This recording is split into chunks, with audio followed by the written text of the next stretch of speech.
दिहल रामा जिरवा ऐसन ते आगे दिहल रामा कोठवा ऊपर मोरवा बैठले बड़े रामा मोरवा बोलिया सोहावन लागे रामा मोरवा बोलिया सोहावन लागे रामा आजू के रतिया पापा जगल रही रामा आजू रतिया चरवाई है रामा आजू रतिया चरवाई है रामा आनावाय धनवाय पापा सब छोड़ी दे रामा सुंदर धियावा चरिया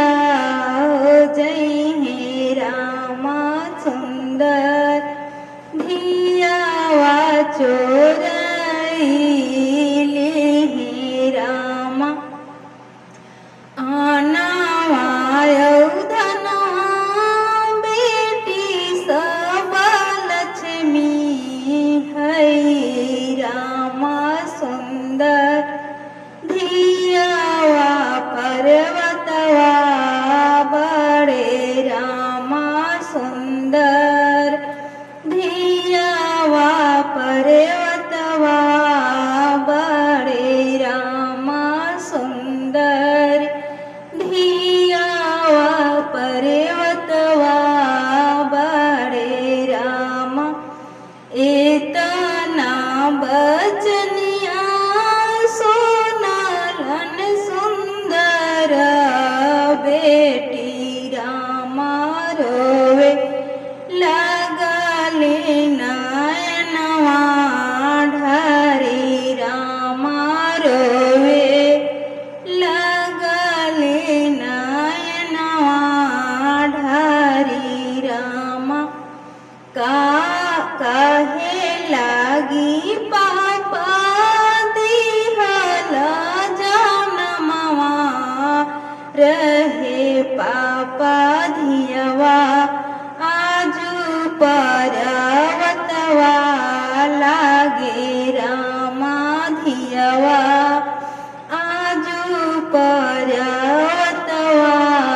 लागे रामा धियवा आजू पर्वतवा लागे रामा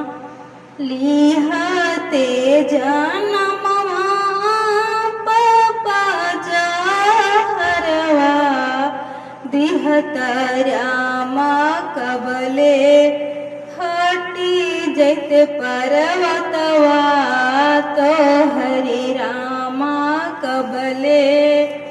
हटी जैते पर्वतवा तो हरे रामा कबले